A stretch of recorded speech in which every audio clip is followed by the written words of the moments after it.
नमस्कार, centre for ambition में फिर एक बार आपका स्वागत है। आज हम आधारशिला फाउंडेशन बैच हिंदी माध्यम में एनसीईआरटीज़ की सीरीज़ की शुरुआत कर रहे हैं और इस एनसीईआरटी सीरीज़ की शुरुआत में जो पहला विषय है वो है Indian polity. Indian polity UPSC और किसी भी स्टेट पीसीएस का मुख्य विषय है और यूपीएससी की मुख्य परीक्षा जीएस पेपर 2 में स्पष्ट रूप से लिखा हुआ है भारतीय राज्य व्यवस्था। अब जो सेंटर फॉर एम्बिशन का जो आधारशिला फाउंडेशन बैच है, जिसको हम पिछले 22 सालों चला रहे हैं, हिंदी माध्यम अलग और इंग्लिश माध्यम अलग। पिछले ही हफ्ते लास्ट वीक इंग्लिश माध्यम में इंडियन पॉलिटी की सीरीज शुरू हो चुकी है। वो आप जाकर, जो इंग्लिश माध्यम के बच्चे हैं, वो आप जाकर हमारे यूट्यूब चैनल पर देख सकते हैं। और बच्चों की स्पेशल डिमांड पर हम लोग ये सीरीज़ आपके सामने लेकर आए हैं, क्योंकि जो बच्चे काफ़ी दूर दराज से हैं और उनकी ये डिमांड थी कि सर आप ऑफलाइन तो पढ़ा ही रहे हैं, हम लोगों का क्या होगा।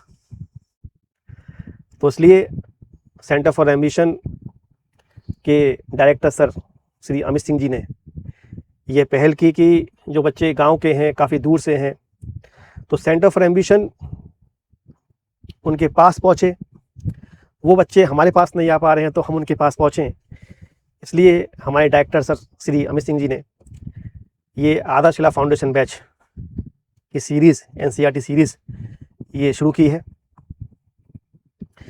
अब हिंदी माध्यम में जो पहला विषय है इंडियन पॉलिटी, उसको हम क्लास 9 से शुरू करेंगे और क्लास 9 से चलते हम क्लास 9 को पूरी करेंगे, फिर क्लास 10th, फिर 11 के 2 पार्ट हैं वो हम ख़त्म करेंगे। उसके बाद क्लास 12 के भी 2 पार्ट हैं, उसको हम ख़त्म करेंगे। ऐसे ही धीरे धीरे अभी इंडियन पॉलिटी शुरू हुआ है, फिर आपका हिस्ट्री, ज्योग्राफी, इकोनॉमी, जो भी एनसीईआरटी आपके लिए आवश्यक हैं, जो विषय आवश्यक हैं, जिनकी बेसिक अंडरस्टैंडिंग आपके लिए ज़रूरी है, यूपीएससी के लिए ज़रूरी है, जो बच्चे सिविल सेवा या स्टेट पीसीएस की परीक्षा दे रहे हैं, और उन बच्चों के लिए एक बेसिक अंडरस्टैंडिंग जानना बहुत आवश्यक है, जिससे बेसिक अंडरस्टैंडिंग की समझ विकसित करते हुए एक एडवांस लेवल पर पहुंच सके।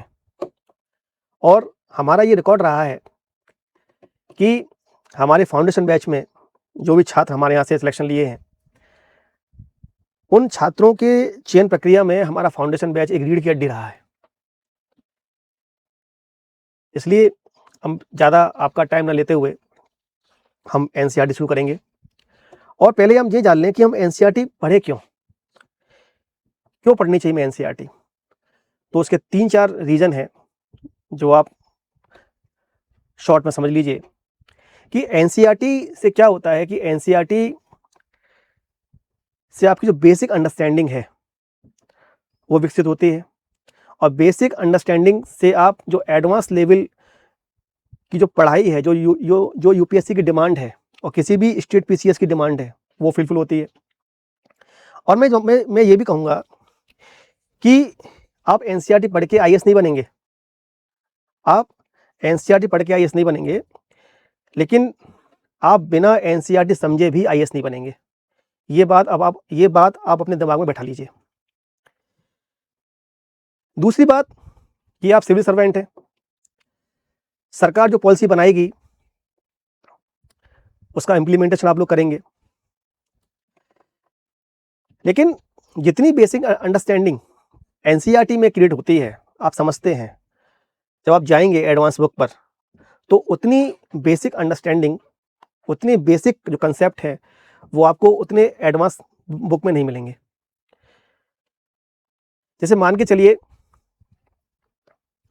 आप ज्योग्राफी में लैटिट्यूड को अगर नहीं समझेंगे, तो लैटिट्यूड को अगर आप नहीं समझेंगे किसी भी एनसीईआरटी से, तो आप किसी भी देश की, किसी भी महाद्वीप की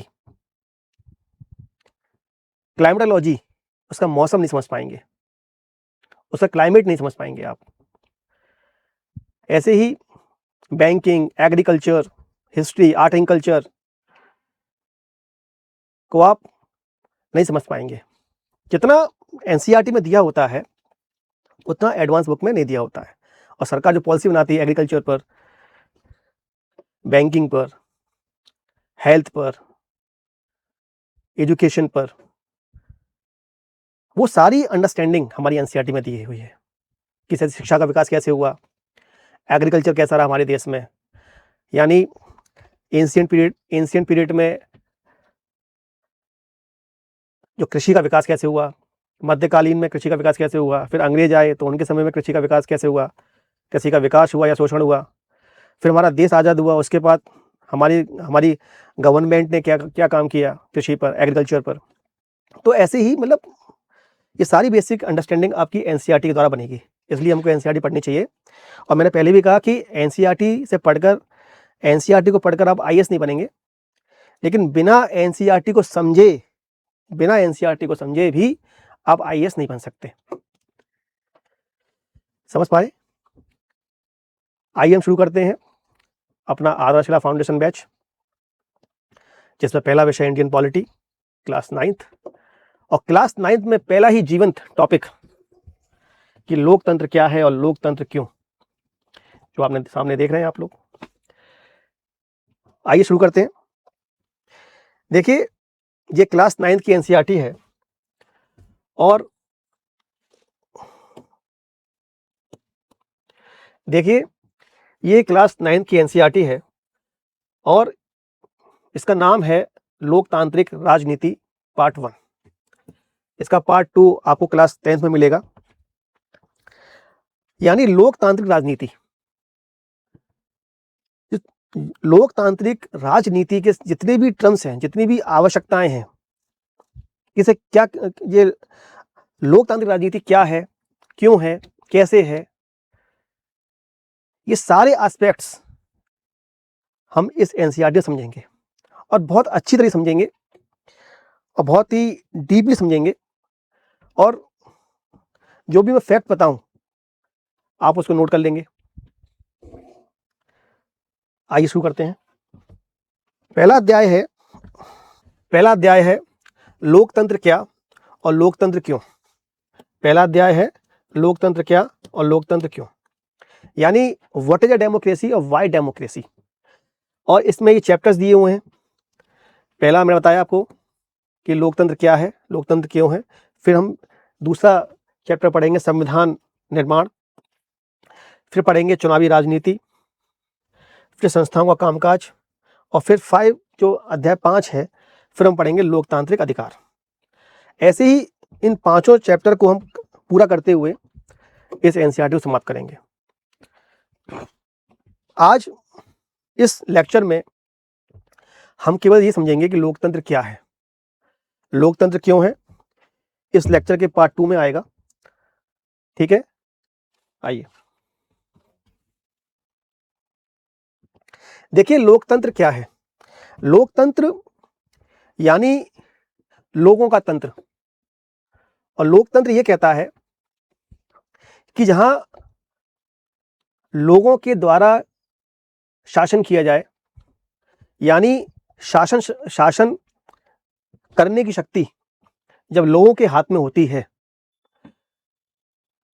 और लोग ही इस लोकतंत्र के मूल में होते हैं, उसे कहते हैं लोकतंत्र।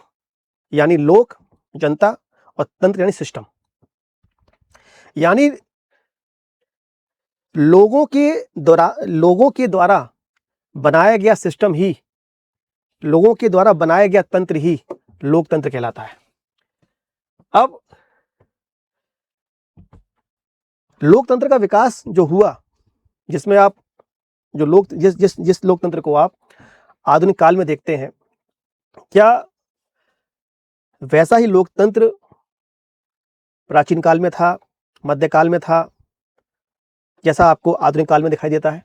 तो ये भी हम देखेंगे कि लोकतंत्र का विकास कैसे हुआ, कि लोग ही लोकतंत्र के मूल में कब आए और कैसे आए, इसके लिए क्या संघर्ष हुए, इस पर विचार करेंगे।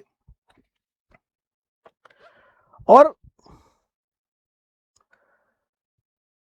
अरस्तु भी यही कहते हैं, जो दार्शनिक अरस्तु, वो ये कहते हैं कि मैंने जितने भी संविधान पढ़े मैंने बहुत सारे संविधान पढ़े, लेकिन उन संविधान में मुझे जो सर्वश्रेष्ठ संविधान लगा वो संविधान है लोकतंत्रात्मक संविधान।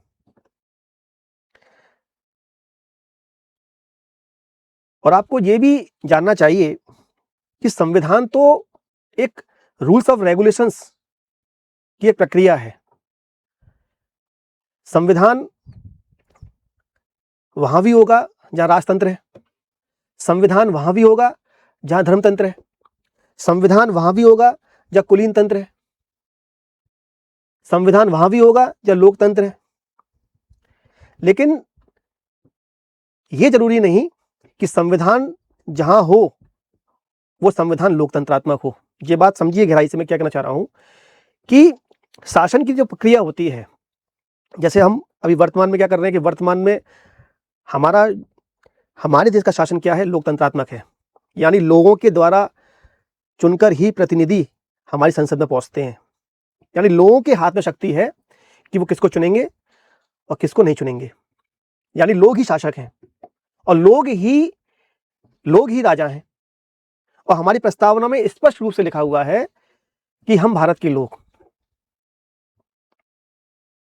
अपने संविधान को आत्मार्पित, अधिनियमित और अंगीकार करते हैं। यानी हम ही अपने संविधान को बना रहे हैं, हम ही अपने संविधान को स्वीकार कर रहे हैं, यानी हम ही शासक हैं। यानी हमारा संविधान लोकतंत्रात्मक है। और हमारा संविधान लोकतंत्रात्मक कब हुआ? हमारा संविधान लोकतंत्रात्मक हुआ जब हमें आजादी मिली 15 अगस्त 1947। और 15 अगस्त 1947 से जब हमारा संविधान बनकर तैयार हुआ और बनकर लागू हुआ तो उसमें प्रावधान डाला गया कि हमारा संविधान लोकतंत्रात्मक संविधान है। ठीक है। और आपको पता है कि 15 अगस्त 1947 से पहले अंग्रेज हम पर शासन कर रहे थे। हमारे पास ऐसी कोई भी प्रक्रिया नहीं थी और कोई भी साधन नहीं था कि जिसके माध्यम से हम लोकतंत्रात्मक कहलाएं। यह हमें अधिकार मिला हमारे संविधान के द्वारा, और यह अधिकार मिला हमें 26 जनवरी 1950 को। और इसी संविधान के चलते जब पहला आम चुनाव हुआ 1952 में, तो 1952 में हमारे देश की जनता ने अपने वोट के माध्यम से अपने प्रतिनिधियों को चुना।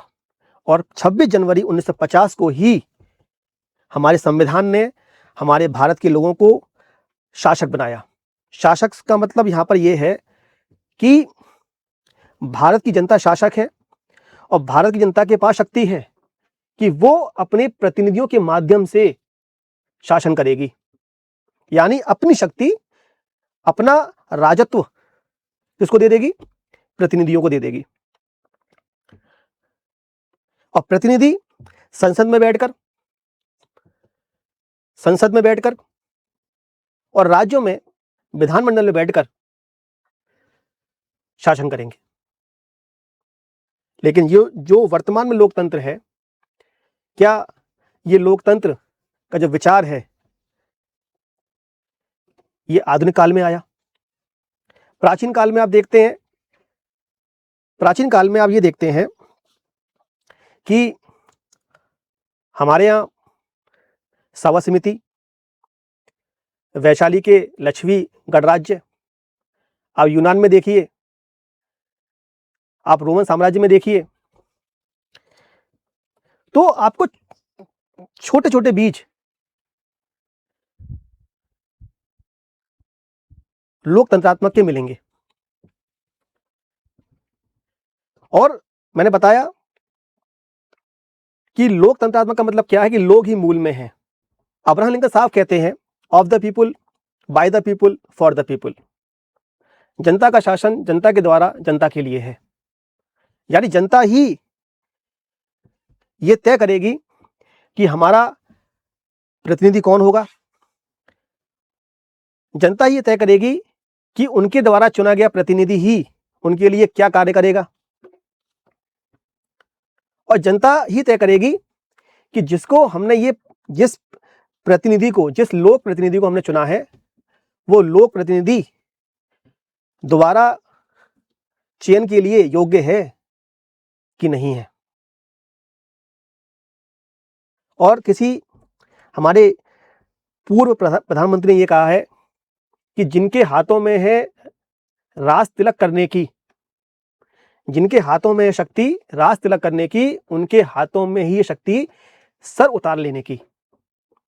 यानी लोकतंत्र में हम अपने प्रतिनिधियों को चुन सकते हैं, तो लोकतंत्र में हम अपने प्रतिनिधियों को हटा भी सकते हैं। ये शक्ति लोकतंत्र में होती है। बात समझे आप? और अरस्तु ने भी ये साफ साफ कहा है कि मैंने जितने भी संविधान पढ़े, उन संविधान में सबसे अच्छा संविधान लोकतंत्रात्मक संविधान है। और मैंने यही बताया कि चाहे वो राजतंत्र हो, वहां भी संविधान होगा, धर्मतंत्र हो, वहां भी संविधान होगा, कुलीन तंत्र हो, वहां भी संविधान होगा, अधिनायक तंत्र हो, वहां भी संविधान होगा, और लोकतंत्र हो, वहां भी संविधान होगा। संविधान हर जगह मिलेगा, लेकिन राजतंत्र में संविधान अपने हिसाब से होगा, राजा के, क्योंकि राजतंत्र में शासन राजा करेगा, तो संविधान उसके हिसाब से होगा। धर्मतंत्र में किसी विशेष धर्म पुस्तक के माध्यम से शासन होगा, तो संविधान उसके माध्यम से होगा। कुलीन तंत्र यानी राजतंत्र का ही एक एडवांस जो वर्जन है, उसे हम कुलीन तंत्र भी कह सकते हैं, कि राजा का बेटा ही राजा बनेगा, तो वो संविधान भी कुलीन तंत्र के हिसाब से होगा। और अधिनायक तंत्र यानी तानाशाही, अगर कोई तानाशाह है, अगर कोई राजा तानाशाह हो जाता है, तो अधिनायक तंत्र कहलाता है, और अधिनायक तंत्र का संविधान भी अधिनायक तंत्र के हिसाब से होगा। और जब लोकतंत्र आता है, तो लोकतंत्र का संविधान भी लोगों के हिसाब से होगा, लेकिन संविधान हर जगह होगा। तो ये बात आप साफ समझ लीजिए कि संविधान हर जगह होगा, लेकिन वो संविधान लोकतंत्रात्मक है या नहीं, होगा या नहीं, ये आवश्यक नहीं। अब मैंने बताया आपको प्राचीन काल में सभा समिति, वैशाली के लक्ष्मी गणराज्य, रोमन साम्राज्य में भी आपको प्रत्यक्ष लोकतंत्र के कुछ बीज दिखाई देते हैं। अब मध्यकाल में क्या हुआ? मध्यकाल में और प्राचीन काल में और मध्यकाल में क्या हुआ कि राजा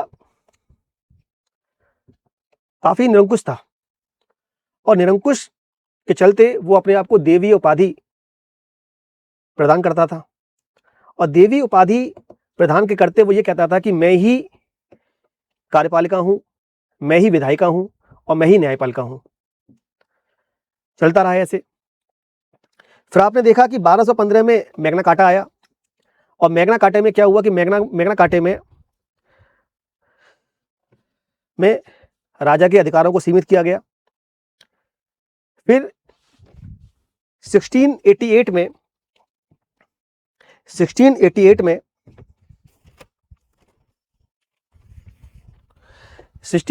में इंग्लैंड में गौरवपूर्ण क्रांति हुई, जिसे हम ग्लोरियस रिवॉल्यूशन के नाम से भी जानते हैं।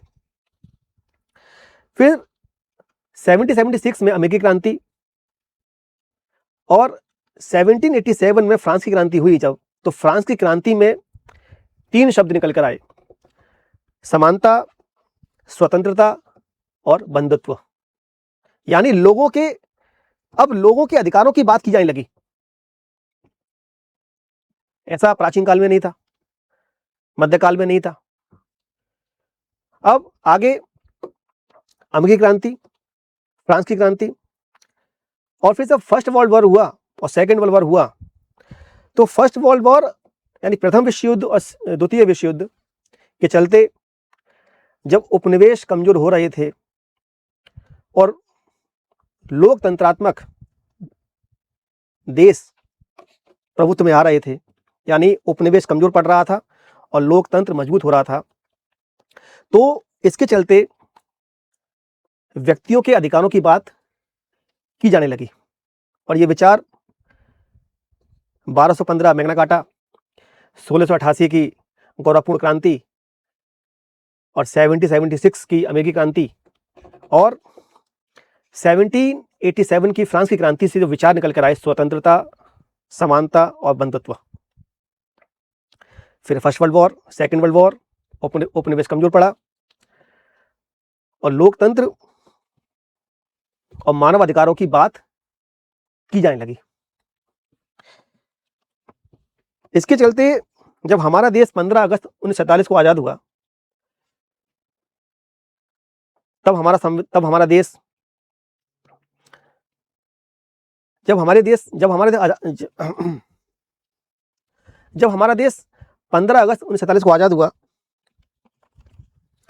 और 26 जनवरी 1950 को संविधान लागू हुआ,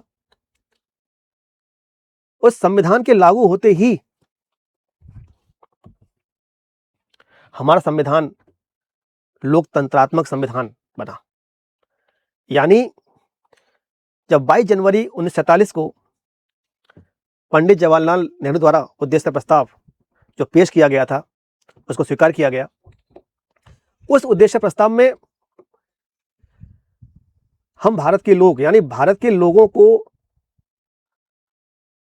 सर्वश्रेष्ठ बनाया गया, यानी भारत के लोगों को ही संविधान के मूल में डाला गया। यानी जो भी है भारत के लोग हैं। आप समझ पाए? तो जितनी मैंने चर्चा करी प्राचीन काल, मध्यकाल और आधुनिक काल, यानी अगर हम इसका सार निकालें प्राचीन काल का, मध्यकाल का और आधुनिक काल का, तो मतलब ये निकलेगा कि लोकतंत्र का विकास जो हुआ वो राजा की निरंकुश सत्ता से कानून के शासन तक, कानून यानी संविधान, नियम, विनियम, और कानून के शासन से फिर जनता की सर्वोच्चता तक, यानी राजा की निरंकुशता से चलकर कानून के शासन तक, और कानून के शासन से चल के जनता की, जिसे हम संविधान की सर्वोच्चता भी कह सकते हैं, वहां तक पहुंचा। यानी लोगों की सर्वोच्चता तक पहुंचा, यानी लोग ही किसमें आए? केंद्र में आए। तो आप समझ गए, लोकतंत्र का मतलब है कि लोगों के द्वारा शासन, लोगों के द्वारा बनाया गया सिस्टम, लोगों के द्वारा बनाया गया तंत्र। ठीक है। और जैसा कि लिखा है लोकतंत्र क्या है, अब देखिए, मैंने बताया था आपको कि अब्राहम लिंकन साहब क्या कहते हैं कि लोगों के लिए, लोगों की और लोगों के द्वारा करने वाली शासन व्यवस्था ही लोकतंत्र है। और आपको ये देखना होगा, नोट कर लीजिए कॉपी पे, कि जो लोकतंत्र वर्ड है, जो डेमोक्रेसी वर्ड है, ये डेमोक्रेसी वर्ड यूनानी शब्द डेमोक्रेसिया से लिया गया है। और यूनानी में जो डेमक्रेस का जो अर्थ होता है वो लोग होता है, और क्रेशिया का जो अर्थ है वो होता है शासन। यानी डेमोक्रेसी यानी इसका मतलब क्या है? लोगों का शासन। डेमोक्रेसी यानी लोकतंत्र का मतलब ये है लोगों का शासन, लोगों का शासन। अब अगर हम इसकी एक स्पष्ट परिभाषा देखें, एक सरल परिभाषा देखें, तो ये साफ कहा जा सकता है कि सभी लोकतांत्रिक व्यवस्थाओं की पहचान के लिए एक बहुत ही सरल पैमाना था कि लोगों के पास अपनी सरकार को चुनने का अधिकार होना। इसलिए हम एक सरल परिभाषा से शुरुआत कर सकते हैं और कह सकते हैं कि लोकतंत्र शासन का एक ऐसा रूप है जिसमें शासकों का चुनाव लोग करते हैं। लोकतंत्र शासन का एक ऐसा रूप है जिसमें शासकों का चुनाव लोग करते हैं। अब शासक कहिए या प्रतिनिधि कहिए या लोक प्रतिनिधि कहिए, बात एक ही है। अगर ये इसमें कहा जा रहा है कि लोकतंत्र में शासकों का चुनाव लोग करते हैं, तो हमको ऐसा लगेगा कि जहां जहां चुनाव होते हैं, जिस जिस देश में चुनाव होते हैं और जिस चुनाव के माध्यम से शासक चुने जा रहे हैं, प्रतिनिधि चुने जा रहे हैं, नेता चुने जा रहे हैं, मंत्री चुने जा रहे हैं, तो वो सभी देशों में लोकतांत्रिक व्यवस्था होगी, ऐसा आपको लगता होगा, लेकिन ऐसा नहीं। हमें देखना पड़ेगा कि लोकतंत्र में शासकों का चुनाव अगर लोग कर रहे हैं तो क्या वे चुनाव निष्पक्ष हैं, स्वतंत्र हैं, बिना दबाव के हैं, उनके पास विकल्प हैं, और जो प्रतिनिधि चुने गए हैं वो प्रतिनिधि लोकतंत्रात्मक ढंग से जनता के लिए कार्य कर रहे हैं कि नहीं कर रहे हैं, उनके अधिकारों की बात कर रहे हैं नहीं कर रहे हैं, उनके लिए कल्याणकारी योजनाएं बना रहे हैं कि नहीं बना रहे हैं, उनके लिए स्वास्थ्य, शिक्षा, रोजगार, भोजन, सुरक्षा के लिए कार्य कर रहे हैं कि नहीं कर रहे हैं। क्या उस लोकतंत्र में बहुसंख्यक समुदाय अल्पसंख्यक समुदाय पे हावी तो नहीं हो रहा है, या उस लोकतंत्र में अल्पसंख्यक सहमत तो नहीं है, डरा हुआ तो नहीं है कि उसको यह भय हो कि बहुसंख्यक समुदाय हम पे हावी हो जाएगा, ऐसा तो नहीं है।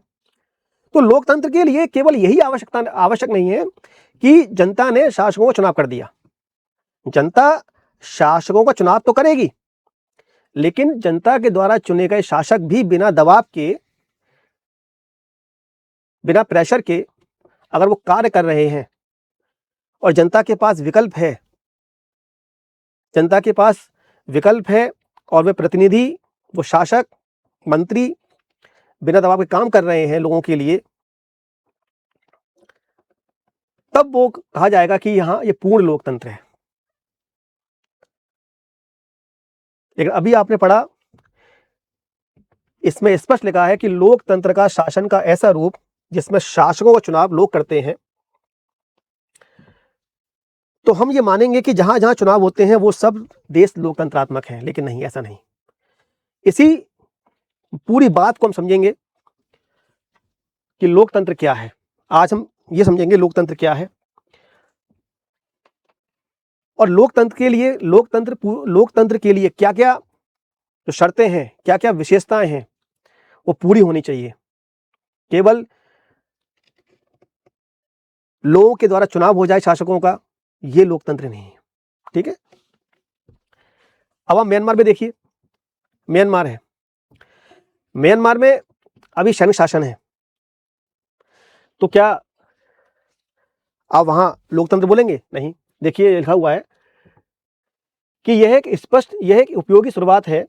क्या शुरुआत है? कि लोग ही शासकों को चुनाव करते हैं। आगे आइए, यह एक उपयोगी शुरुआत है।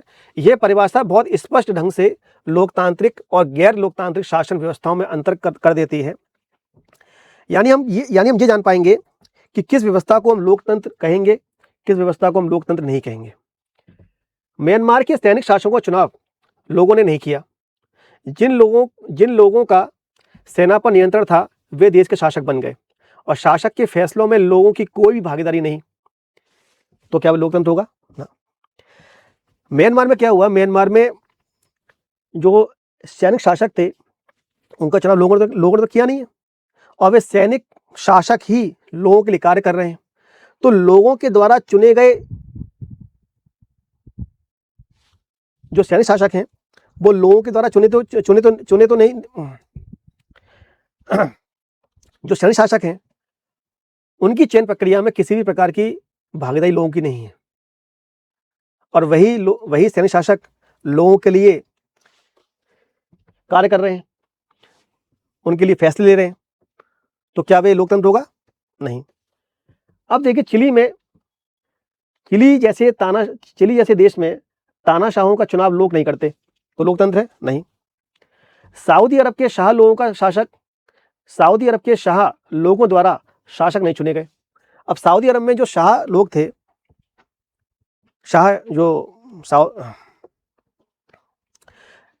सऊदी अरब में जो शाह लोग हैं,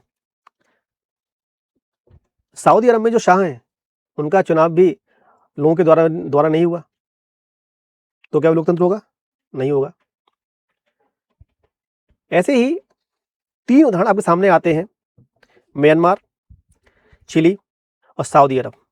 इन तीनों ही देशों में जो शासन कर रहा है, जो शासक है, उस शासक को चुनने में किसी भी प्रकार की भागीदारी लोगों की नहीं है, तो ये लोकतंत्र नहीं है। पहली शर्त भी पूरी हो गई। आगे आइए। लेकिन यह सरल परिभाषा पूर्ण या पर्याप्त नहीं है। इससे हमें यह समझ में आता है कि लोकतंत्र का मतलब लोगों का शासन है, पर इस परिभाषा का प्रयोग यदि हमने बिना सोचे समझे किया तो फिर हम उन सभी सरकारों को लोकतांत्रिक कहना पड़ेगा जो चुनाव करवाती हैं, और फिर हम सही नतीजे पर नहीं पहुंच पाएंगे। जैसा कि हम अध्याय 3 में देखेंगे कि समकालीन दुनिया की हर सरकार, चाहे वे लोकतांत्रिक हो या ना हो, खुद को लोकतांत्रिक कहना या कहलाना चाहती है। इसलिए हमें असली लोकतंत्र और दिखावटी लोकतंत्र वाली सरकारों के बीच सावधानी पूर्वक फर्क करना पड़ेगा। यह काम हम तभी कर पाएंगे जब हम इस परिभाषा के एक एक शब्द को सावधानी से समझेंगे। आइए, अब है लोकतंत्र की विशेषताएं, यानी लोकतंत्र में क्या क्या विशेषताएं होनी चाहिए, तब जाकर हम उसको पूर्ण लोकतंत्र कहेंगे। पहली विशेषता, पहला मतलब इस विशेषताओं को होने के लिए आपसे इस पुस्तक में 4 प्रश्न किए गए हैं। पहला प्रश्न ये है कि इस परिभाषा के अनुसार, किस परिभाषा के अनुसार कि शासकों का चुनाव लोग करते हैं, तो इसमें पूछा गया है कि शासक कौन होगा, किसको चुनेंगे हम, मतलब किसको शासक कहेंगे जिसका हम चुनाव कर रहे हैं। पहला क्वेश्चन। दूसरा क्वेश्चन ये है कि जिसका चुनाव होगा वो चुनाव किस तरह से होगा, कौन करेगा, किस प्रक्रिया से होगा लोकतंत्र में, ठीक है। और जो लोग चुनाव कर रहे हैं, तो लोगों में किसी विशेष वर्ग को अधिकार होगा चयन करने का, या किसी विशेष संपत्ति वाले व्यक्ति को चुनाव करने का अधिकार होगा, या महिलाओं को होगा कि नहीं होगा, दलितों को होगा कि नहीं होगा, क्या श्वेत लोगों को यह अधिकार होगा, अश्वेत लोगों को नहीं होगा, यह भी प्रश्न है। और जब शासकों का चुनाव हो जाएगा तो वो शासक लोकतांत्रिक तरीके से लोकतंत्री संविधान के चलते क्या शासन करेंगे, क्या उनके लिए भी किसी लक्ष्मण रेखा की बात की गई है लोकतंत्र में। ये 4 क्वेश्चन है कि शासक कौन होगा, दूसरा चुनाव की प्रक्रिया क्या होगी, तीसरा जो चुनाव कर रहे हैं क्या सभी लोग करेंगे या विशेष समुदाय को अधिकार होगा चुनाव करने का, और जिन शासकों का चुनाव हुआ और चुनाव के चलते वो संसद में या विधानमंडल में आए, तो उनके लिए क्या क्या लक्ष्मण रेखाएं हैं। इस 4 क्वेश्चन आपसे कर रहा है। इन चारों क्वेश्चन को हमको समझना है, और इनको समझने के बाद अगर ये चारों कंडीशन फुलफिल होती हैं, पूरी होती हैं, तब जाकर हम बोलेंगे कि ये लोकतंत्र एक पूर्ण लोकतंत्र है। एक एक क्वेश्चन का जवाब देंगे। शुरू करते हैं। पहला बोल रहा है कि शासक कौन होगा। तो इस शासक कौन होगा, इसके चलते इस किताब में एक उदाहरण दिया है पाकिस्तान का। इसमें बताया कि पाकिस्तान में जनरल परवेज मुशर्रफ ने अक्टूबर 1999 में सैनिक तख्तापलट की अगुवाई की। यानी परवेज मुशर्रफ ने 1999 में क्या किया, तख्तापलट कर दिया, यानी लोकतंत्र को हटा के सैन्य शासन ले आए। उन्होंने लोकतांत्रिक ढंग से चुनी हुई सरकार को उखाड़ फेंका और खुद को देश का मुख्य कार्यकारी घोषित किया। बाद में इन्होंने खुद को राष्ट्रपति घोषित किया और 2002 में एक जनमत संग्रह करा के अपना कार्यकाल 5 साल से बढ़ाकर 2002 में एक जनमत संग्रह करा के अपना कार्यकाल 5 वर्ष यानी 5 साल को और बढ़ा लिया।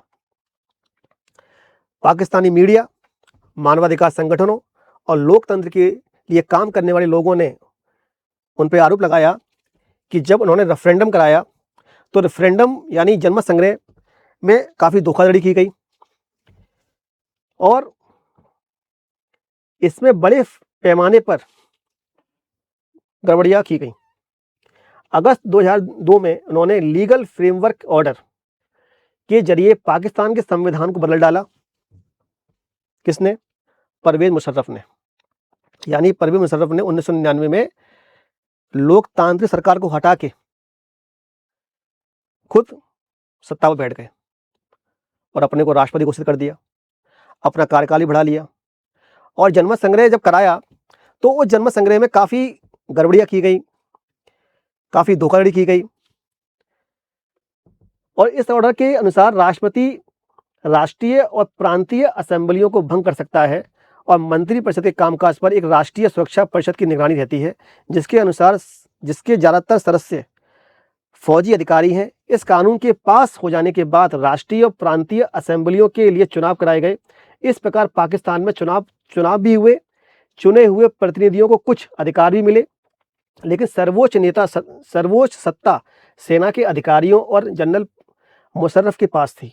स्पष्ट है कि जनरल मुशर्रफ के शासन वाले पाकिस्तान को लोकतंत्र न कहने के अनेक ठोस कारण हैं, लेकिन यहाँ सिर्फ एक कारण पर ही चर्चा करते हैं। क्या हम ये कह सकते हैं कि पाकिस्तान के लोगों ने अपने शासकों का चुनाव किया? हम ऐसा नहीं कह सकते। लोगों ने राष्ट्रीय और प्रांतीय असेंबलियों के लिए अपने प्रतिनिधियों का चुनाव किया, लेकिन चुने हुए प्रतिनिधि वास्तविक शासक नहीं थे। वे अंतिम फैसला नहीं कर सकते। अंतिम फैसला सेना के अधिकारियों और जनरल मुशर्रफ के हाथ में था, और जो जनता द्वारा नहीं चुने गए, ऐसा तानाशाही और राजशाही वाली अनेक शासन व्यवस्थाओं में होता है। आप समझ पाए? यानी परवेज मुशर्रफ ने अपना कार्यकाल बढ़ा के अपने को राष्ट्रपति घोषित किया और एक लीगल फ्रेमवर्क ऑर्डर के जरिए पाकिस्तान के संविधान को बदल डाला। और जब संविधान बदला तो उन्होंने क्या किया कि राष्ट्रपति राष्ट्रीय प्रांत असेंबलियों को भंग कर सकता है, और एक उन्होंने काउंसिल बनाई। इसका नाम है राष्ट्रीय सुरक्षा परिषद। राष्ट्रीय सुरक्षा परिषद, NSC। यानी आप देखते हैं कि पाकिस्तान में चुनाव भी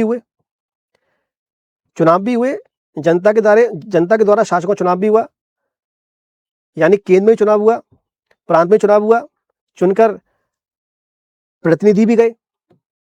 लेकिन ये प्रतिनिधि जो जनता के द्वारा चुनकर आए थे, उनके ऊपर कौन बैठा हुआ? उनके ऊपर सेना के लोग बैठे हुए। यानी उनके ऊपर दबाव था कि वो जनता के लिए कार्य करें या ना करें। यानी पाकिस्तान में क्या हुआ? पाकिस्तान में चुनाव भी हुए, प्रतिनिधि भी चुनकर पहुंचे केंद्र में और सेंटर पे, केंद्र में और आपके राज्यों में, लेकिन वो प्रतिनिधि दबाव में रहकर कार्य कर रहे थे। तो क्या उसे लोकतंत्र कहेंगे? नहीं कहेंगे। तो इसमें पहला जो क्वेश्चन है कि शासक कौन होगा? शासक वो होगा जो जनता के द्वारा चुना तो गया हो, लेकिन वे शासक बिना किसी दबाव के, बिना किसी डर के, बिना किसी भय के लोगों के लिए कार्य करे, लोगों के लिए योजनाएं बनाए। तो लोकतंत्र की पहली विशेषता क्या है?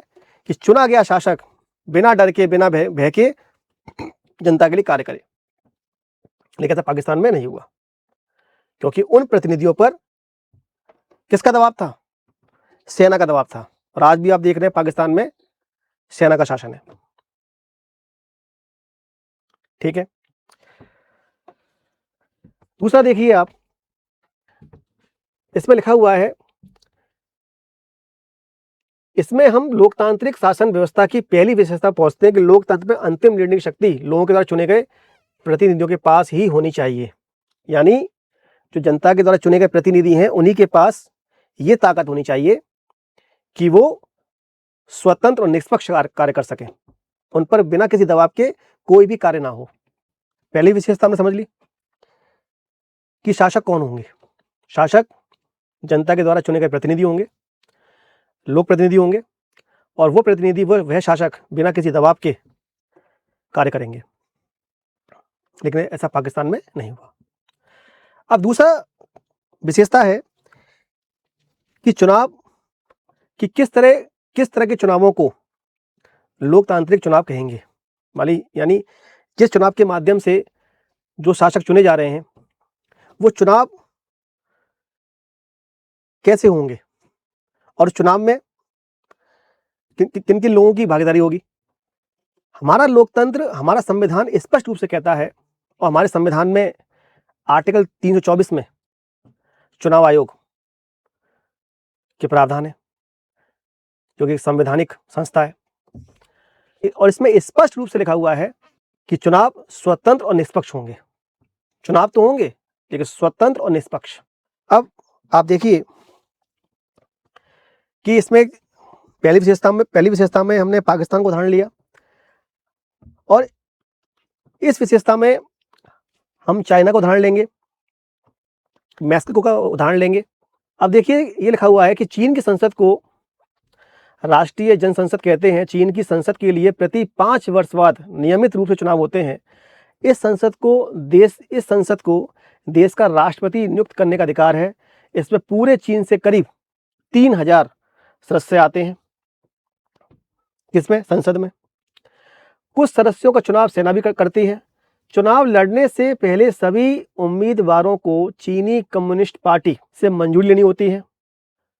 2002 और 3 में हुए चुनावों में सिर्फ कम्युनिस्ट पार्टी और उससे संबद्ध कुछ छोटी पार्टियों के सदस्यों को ही चुनाव लड़ने की अनुमति मिली।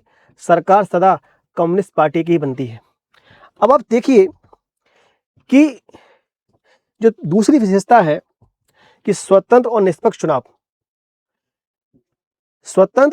चुनाव की पहली शर्त यह है कि चुनाव स्वतंत्र निष्पक्ष होंगे, लोगों के सामने विकल्प होंगे, और जब लोग उन विकल्पों में वोट डालेंगे तो वह विकल्प यानी वह पार्टियां किसी प्रकार की ऐसी गड़बड़ियां चुनाव में नहीं करेंगी कि वे पार्टियां दूसरी पार्टियों को दबाकर, यानी धन के बल पर, बाहू के बल पर चुनाव जीते। लेकिन चाइना में आप देख रहे हैं कि चाइना में क्या हुआ कि चाइना में एक पार्टी है, चीनी कम्युनिस्ट पार्टी, और चीनी कम्युनिस्ट पार्टी ही चुनाव में जीत रही है। यानी लोगों के पास एक ही विकल्प है, और लोगों को उसी विकल्प के आधार पर चुनाव करना है। तो एक बात बताइए कि देश में अगर एक व्यक्ति खड़ा है और एक व्यक्ति दौड़ रहा है, तो जीतेगा कौन? वह व्यक्ति जीतेगा। यहां लोगों के पास विकल्प नहीं है।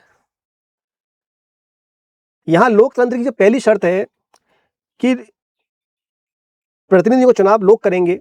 चुनाव तो हो रहा है, और वह प्रतिनिधि संसद में आकर कार्य भी कर रहे हैं। लेकिन यहां पर चाइना में लोगों के पास विकल्प नहीं है। लोगों के पास एक ही विकल्प है, चीनी कम्युनिस्ट पार्टी, और एक विकल्प है तो जीतेगा कौन? चीनी कम्युनिस्ट पार्टी। यानी लोकतंत्र में लोग चुनाव भी करें तो लोगों के पास उस चुनाव के लिए विकल्प भी होने चाहिए, तभी वे लोकतंत्र कहलाएगा। यानी शासकों का चुनाव लोग करेंगे, पहली शर्त, और लोगों के पास उन शासकों का विकल्प भी होना चाहिए।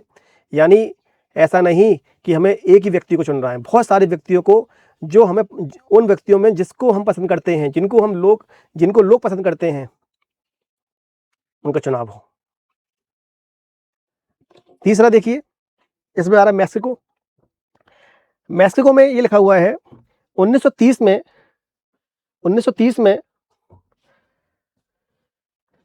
आजाद होने के बाद मैक्सिको में 6 वर्ष बाद राष्ट्रपति चुनने के लिए चुनाव हुए। देश में कभी भी फौजी शासन या तानाशाही नहीं आई, लेकिन सन 2000 तक हर चुनाव में PRI नाम की एक पार्टी को ही जीत मिलती थी। अब क्यों जीत मिलती थी? क्योंकि जो PRI पार्टी है वो पैसे के बल पर, बाहू के बल पर चुनाव लड़ती थी। पैसा खर्च करती थी, और जो छोटी पार्टियां हैं उन पार्टियों की आवाज पीआरआई पार्टी द्वारा दबाई जाती थी, क्योंकि मीडिया है वो पीआरआई पार्टी ने खरीद रखी थी। अब जो पार्टी है और पीआरआई पार्टी ने जीत हासिल करने के लिए ऐसे हथकंडे अपनाए कि सरकारी दफ्तरों में काम करने वाले व्यक्तियों को पीआरआई पार्टी की बैठकों में जाना आवश्यक है। सरकारी स्कूलों के अध्यापक अपने छात्र छात्राओं के माँ बाप से भी पीआरआई पार्टी के लिए वोट देने को कहते थे। मीडिया भी जब जब विपक्षी दलों की आलोचना करने के अलावा उनकी गतिविधियों को नजरअंदाज ही करती थी। यानी जो पीआरआई पार्टी थी उसके सपोर्ट में मीडिया, वहाँ की संस्थाएं, वहाँ के स्कूल्स, वहाँ के ऑफिस सब सपोर्ट में थे। यानी आप किसी पार्टी को दिखाओगे नहीं, केवल एक ही पार्टी को दिखाओगे तो लोगों को लगता ही है कि और पार्टियां कार्य नहीं कर रही हैं, केवल एक ही पार्टी कार्य कर रही है। तो ये भी क्या हो रहा है कि वहां पर चाइना में क्या था, चाइना में विकल्प नहीं था, और मैक्सिको में विकल्प भी है, पार्टियां भी हैं, लेकिन उन पार्टियों को दबाया जा रहा है और एक ही विकल्प आ गया लोगों के पास, पीआरआई पार्टी। तो यहां भी चुनाव हो रहे हैं, यहां भी राष्ट्रपति का चुनाव हो रहा है। चुनाव को हम लोकतंत्रात्मक चुनाव नहीं बोलेंगे। अब आप देखते हैं कि तीसरी शर्त है एक व्यक्ति एक वोट। लोकतंत्र की यह शर्त है तीसरी कि जो व्यक्ति लोगों को चुनेगा, जो व्यक्ति, लोकतंत्र की यह तीसरी शर्त है, तीसरी विशेषता है कि कौन लोग शासकों का चुनाव करेंगे, कौन लोग शासकों का चुनाव करेंगे। शासकों का चुनाव कौन लोग करेंगे? आपको पता है कि जब हमारा संविधान बना और बनकर लागू हुआ 26 जनवरी 50 को, तो हमारे संविधान में सभी लोगों को सार्वभौमिक वयस्क मताधिकार दिया गया। यानी हमारे देश में चाहे महिला हो, पुरुष हो, चाहे वो किसी भी एज का हो, सब वोट दे सकते हैं। श्वेत हो अश्वेत हो, सब वोट दे सकते हैं। केवल पैमाना रखा गया कि वयस्क होना चाहिए। क्या होना चाहिए? वयस्क होना चाहिए। लेकिन आपको ये जानकर आश्चर्य होगा कि ब्रिटेन, जिसका अलिखित संविधान है,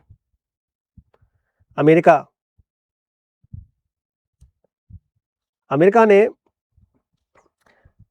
1787 में जब वोट देने का अधिकार दिया तो उन लोगों को दिया जो श्वेत थे, जिनके पास संपत्ति थी। यानी 1787 में जब अमेरिका का संविधान बनकर तैयार हुआ, और ये भी नोट कर लीजिए कि पहला लिखित संविधान किस देश का है? अमेरिका। द्वितीय लिखित संविधान फ्रांस, और पहला अलिखित संविधान ब्रिटेन। तो अमेरिका ने क्या किया कि 1787 में जब उसका संविधान बनकर तैयार हुआ तो उसने उन लोगों को वोट देने का अधिकार दिया जिनके पास संपत्ति थी, और श्वेत लोगों को, जो गोरे थे। एक अपने संविधान में उसने संशोधन किया,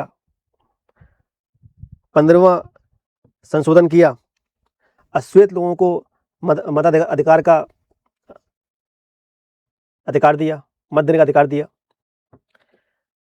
फिर 1920 में, यानी अमेरिका का संविधान बनकर तैयार हुआ 1787 में, और करीब करीब 150 साल बाद उसने महिलाओं को 1920 में,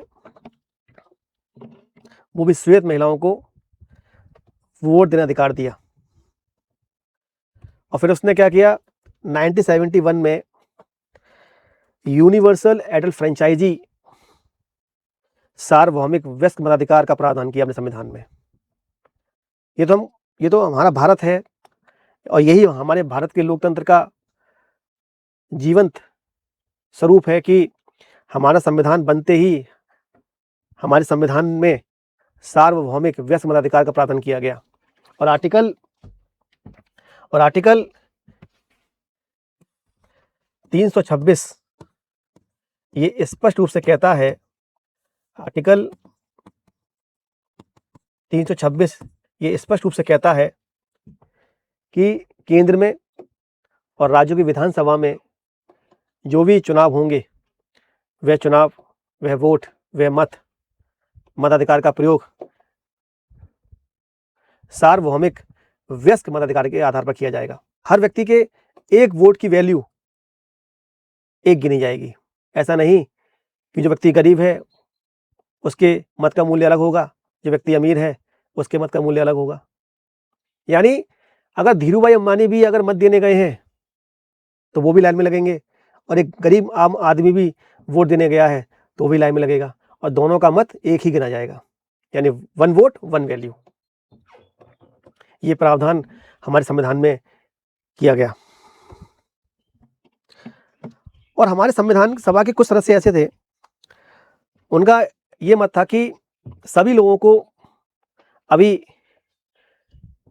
वोट देने का अधिकार ना दिया जाए, क्योंकि हमारे अभी देश की जो जनता है वो अभी इतनी शिक्षित नहीं है, इतनी जागरूक नहीं है कि वो अपना लोक प्रतिनिधि चुन पाए। लेकिन हमारी संविधान सभा के सदस्य अल्लादी कृष्ण स्वामी अय्यर ने कहा, अगर हम कुछ लोगों को मत देने से रोक देंगे, उनको मत देने का अधिकार नहीं देंगे, तो हमारे भारत की जनसंख्या का एक बहुत बड़ा वर्ग मत देने से वंचित हो जाएगा। और ये बिल्कुल भी स्वीकार्य नहीं है, क्योंकि हमारे जो संविधान निर्माता थे उन्होंने भारत की जनता से ये वादा किया था कि जब संविधान बनेगा तो उन्हें समानता पूर्ण रूप से दी जाएगी, उन्हें धर्म की स्वतंत्रता, समानता, धर्मनिरपेक्षता, अभिव्यक्ति की स्वतंत्रता, समता, न्याय, सब कुछ उनको दिया जाएगा। उनसे वादा किया था। तो संविधान निर्माता अपने वादे से कैसे पीछे रह पाते? तो आप समझ पाए कि लोकतंत्र की तीसरी विशेषता क्या है कि व्यस्क मताधिकार, कि एक व्यक्ति वोट देगा और उस वोट का मूल्य क्या होगा, एक ही गिना जाएगा। अब आपने देखा कि एस्टोनिया ने क्या किया। एस्टोनिया ने अपने यहाँ नागरिकों के नियम कुछ इस तरह से बनाए कि रूसी अल्पसंख्यक समाज के लोगों को मतदान देने का अधिकार बड़ी मुश्किल से दिया गया। फिजी की चुनाव प्रणाली में वहाँ के मूल वासियों के वोट का महत्व भारतीय मूल के फिजी नागरिक के वोट के से ज़्यादा था। यानी एस्टोनिया में क्या किया, एस्टोनिया में जो रूसी अल्पसंख्यक थे उनको ये मत देने का अधिकार नहीं दिया गया। और फिजी में क्या किया गया, फिजी में जो भारतीय नागरिक थे और जो फिजी के मूल निवासी थे, तो फिजी के मूल निवासियों का मत का मूल्य भारतीयों के मत के मूल्य से ज्यादा रखा गया। यानी 1 वोट और वैल्यू अलग अलग, यानी फिजी के लोगों की अलग और भारतीय लोगों की अलग। और हमारे भारत में चाहे वो किसी भी धर्म का हो, किसी भी मूल वंश का हो, कि जाति का हो, कहीं भी पैदा हुआ हो, सबको वोट देने अधिकार है। काला हो, गोरा हो, नाटा हो, कैसा भी हो। शर्त एक ही है कि 18 साल होनी चाहिए। हमारे मूल संविधान में ये आयु पहले 21 वर्ष थी, लेकिन 61वें 61 कॉन्स्टिट्यूशन अमेंडमेंट एक्ट 1988 के द्वारा इसको 18 वर्ष किया गया। कि नोट कर लीजिएगा कि पहले जो वोट देने की जो आयु थी वो 21 वर्ष थी, इसको घटाकर 18 वर्ष किया गया 61 कॉन्स्टिट्यूशन अमेंडमेंट एक्ट में। समझ पाए आप लोग? अब लोकतंत्र के लिए जो लास्ट जो शर्त बताई गई है इस एनसीईआरटी में कि कानून का राज, अधिकारों का आधार। अब इसमें ये बताया गया है कि जो चुने गए अधिकारी हैं, चुने गए प्रतिनिधि हैं, वो प्रतिनिधि संविधान के दायरे में रहकर कार्य करेंगे, संवैधानिक कानूनों का पालन करेंगे और संविधान में जो नागरिक अधिकार दिए गए हैं उनको बनाए रखेंगे। यानी संवैधानिक कानून और मानवाधिकारों के द्वारा जो लक्ष्मण रेखा खींची गई लोकतांत्रिक सरकार के लिए, क्या वे पूरी पूरी तरीके से फुलफिल होती है नहीं होती है, ये भी हम देखेंगे। तो हमारे संविधान में और लोकतंत्र में क्या होता है कि जो लोकप्रिय नेता हैं वो भी अलोकप्रिय हो सकते हैं, और भारत के लोगों के पास ये अधिकार है कि जो नेता, जो प्रतिनिधि उनके अनुरूप कार्य नहीं कर रहा, संविधान के दायरे में रहकर कार्य नहीं कर रहा, उसको उसके पद से हटा भी सकती है भारत की जनता। और संविधान में स्पष्ट रूप से ये कहा गया है कि जो प्रतिनिधि हैं उनके लिए भी एक लक्ष्मण रेखा तय की गई है, जैसे दल बदल कानून, एंटी डिफेक्शन लॉ। अभी आप देख ही रहे हैं कि 130 कॉन्स्टिट्यूशन अमेंडमेंट बिल आया है, जिसकी रिपोर्ट आपकी जेपीसी कमेटी को दी गई है।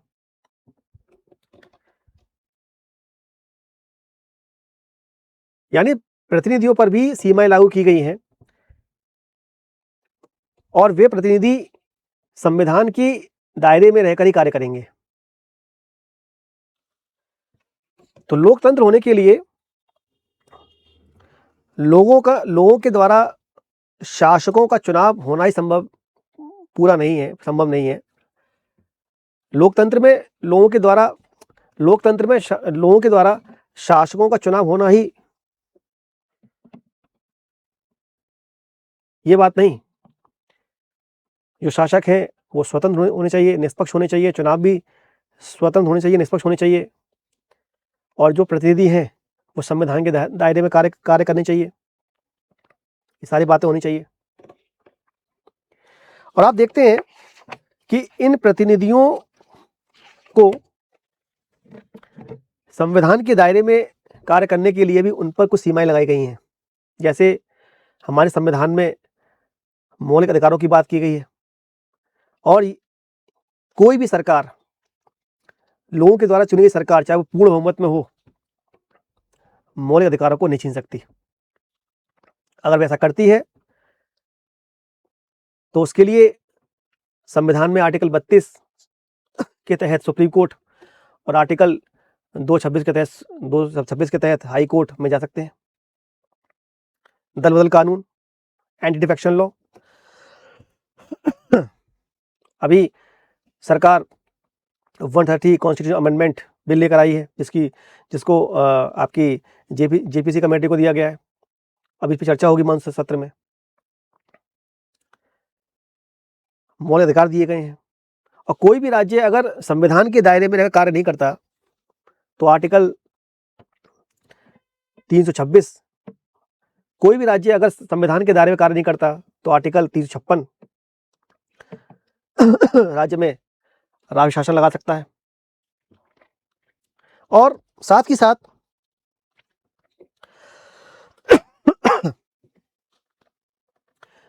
आर्टिकल 365 में ये स्पष्ट रूप से प्रावधान किया गया है, और कोई भी राज्य केंद्र के कानून के हिसाब से नहीं चल रहा है तो उस पर भी हम राष्ट्रीय शासन लगा सकते हैं। तो आप समझ पाए कि संविधान क्या है, लोकतंत्र क्या है, लोकतंत्र के लिए क्या क्या शर्तें होनी चाहिए। आगे हम समझेंगे कि लोकतंत्र क्यों है।